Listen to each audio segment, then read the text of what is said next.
Hey, pay attention, because I'm not just going to be talking about these exercises, the RDL and the Bulgarian split squats.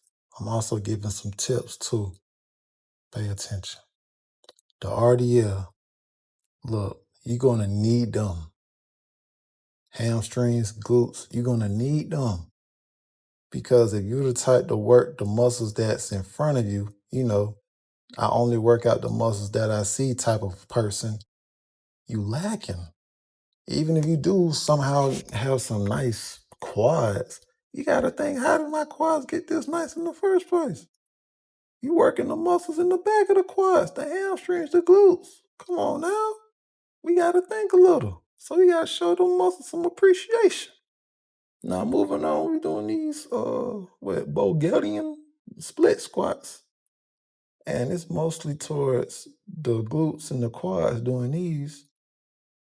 And if you think about it, the RDLs, they already hamstrings, glutes. Of course, they work the muscles of the upper back as far as for them being stabilizers, having for you to hold your position. And you pair these off with the Bulgarian split squats, body weight, no weight added. You got yourself a decent leg workout. And oftentimes you don't need a lot to get your results, to get your progress. John Paul checking out.